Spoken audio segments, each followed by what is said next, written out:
veliki inat jer su bile tuđe slamarice. I čime se to on objašnjavao? Time inatom. Ali, kako se to manifestovalo?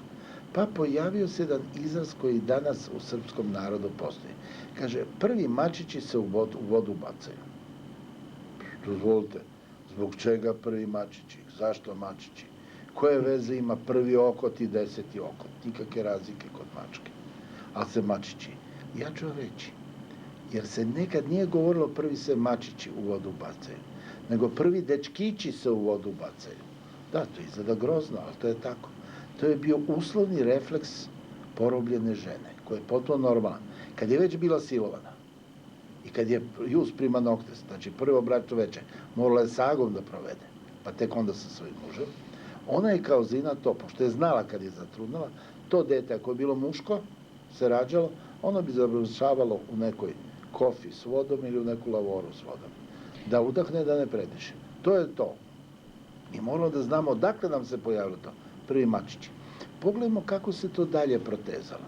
Onog momenta kad su te žene bile oslobođene tog seksualnog ropstva, u njima se javljao onaj inat koji je bio od ranije.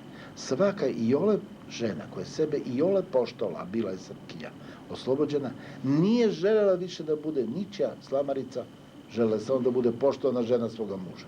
Njoj ni na kraju pameti nije padalo neko brakolomstvo i za neka vrdanja, švrdanja, što danas stalno vidite na, ja neću baš da grtim televiziju, ali u sredstvima javnog informisanja. Molim, ona je želela samo da pripada svom mužu, ali ga je i dobro čuvala. E sad, ovo što sam ispričao, možda može da objasni nešto mnogo kasnije iz dinastije Obrenović. Zašto gospođa Draga Lunjevica, udato prvi put Mašin, a drugi put Obrenović, nije se potrudila da srpskom narodu stvori nekog princa? Ona je mogla da bude majka, o tome ćemo kasnije pričati, ona je mogla da bude majka, ali nije želela. E, to je taj inat. Jer ona je prvog muža imala koji je bio sterilan, drugog isto sterilan. Ona nije želela da se spusti na taj nivo. Prema tome, sad da se vratimo na gospođu Ljubicu. Tako je. Ženu knjaza Miloša. Ona je imala toliko kontradiktornih postupaka o kojim, ako mi dozvolite, ja ću pričati, ali malo kasnije.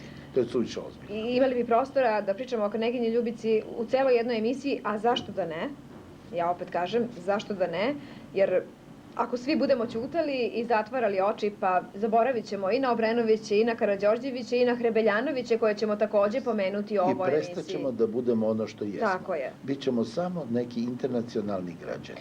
A ja sam još uvek Srbin. Moram priznati da ste me potresli ovom pričom, no. I ona možda pokazuje neki kod koji nosimo svi mi dan danas. Jeste. I pored truđenja svih mogućih i nemogućih ljudi koji žele da nas rasrbe, razistorišu, da nas otkinu od svog korena, još uvijek nekako trajemo i trajećemo. Kažite, gospodine Bogdanović. To ja bih samo da dodam... Doktor i ja smo se raspričali, nemojte nam zameriti. Ne, uopšte.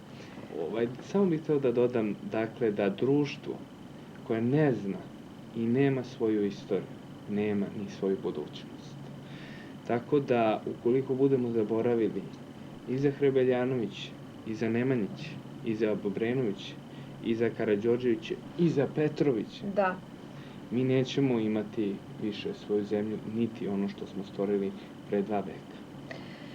No, gospodine Bogdanović, ono što sam ja u udžbenicima iz istorije učila, da ne kažem prekoliko godina, i oni pre mene, a iz nekog mog i vašeg razgovora ja znam da i vi sada, iako ste dosta mlađi od mene, učite tako, je da su Obrenovići bili autokrate, dakle, jedna vladavina veoma okoštala, veoma specifična i tako dalje i tako dalje. Ono što takođe tada nismo učili, a sada možemo saznati, to je da je, zahvaljujući Obrenovićima, u Srbiji počelo formiranje, odnosno za vreme vladavine Obrenovića, počelo formiranje prvih stranaka, što može, dakle, da negira tu priču o njihovom autokratizmu.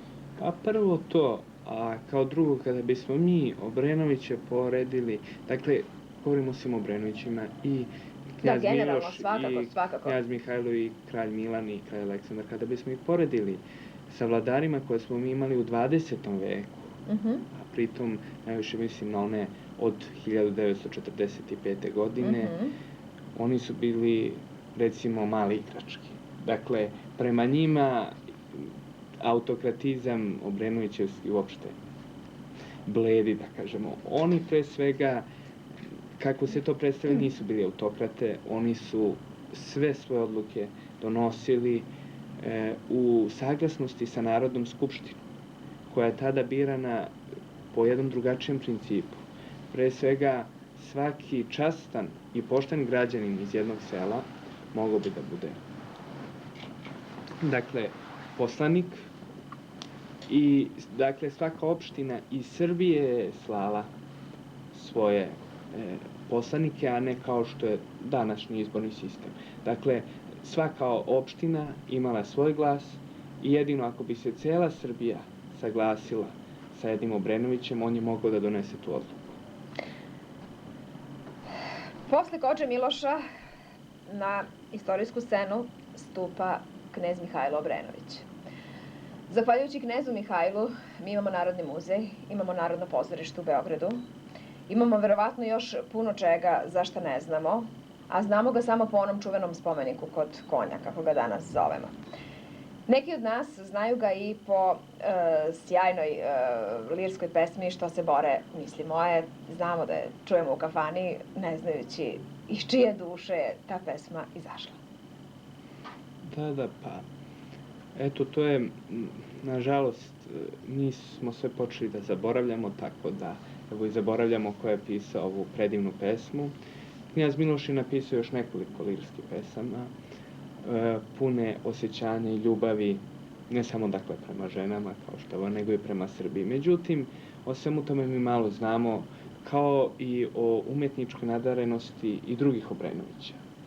Pre svega malo ko zna da je veliki Branislav Nušić, koji je napisao svoje veoma poznato delo Retorika, kralja Milana uvrstio. Dakle, kralj Milan je isto tako bio jedan izuzetan besetnik, umeo je veoma lepo i da piše, a i da govori, a isto to važi i za njegovog sina, kralja Aleksandra. Zato je on u ostalom se i zaljubio u kraljicu Dragu, koja je, kao što znamo, dakle, prema Bogdanu Popoviću, našem najvećem književnom kritičaru, bila najveća srpska književnica i koju smo, nažalost, izgubili time što su je oficiri one noći iskasapili i ubili, kako je to sve bilo. Na nesreću tu groznu, strašnu sudbinu doživeo je i knez Mihajlo ubistvom u Košutnjaku. Ima li tu, doktore, nešto interesantno što ne znamo? Iz nekih štiva koje sam ja čitala, a mogao je pročitati svako, to je Dušan Baranin i knjiga o knezu Mihajlu, meni je ostao onako impresivan doček Srba kada je on sa Julijom Hunadi stigao u Srbiju, recimo. Ali šta još to ima interesantno kada je knez Mihajlo u pitanju? Kad je knez Mihajlo, kao i o svakom Obrenoviću, ima vrlo mnogo interesantnih stvari. Ako ništa drugo, kako je napustio Srbiju jedan puta. Je kao mlad dečko, kad su došli Karađorđevići na čelo, posle odlaska knjaza Miloša, on je ostao i dalje u zemlji, bio je tu, ali jednog određenog momenta bio je za kneza Aleksandra Karađorđevića nepoželjan i pala je naredba o njegovoj ekstradikciji. Njega su lepo sveli dole na obalu, stavili ga na jedan mali splavčić i gurnuli ga nek pliva prema Austriji. Potpuno sam, jedan mlad dečko od jedno 13-14 godina.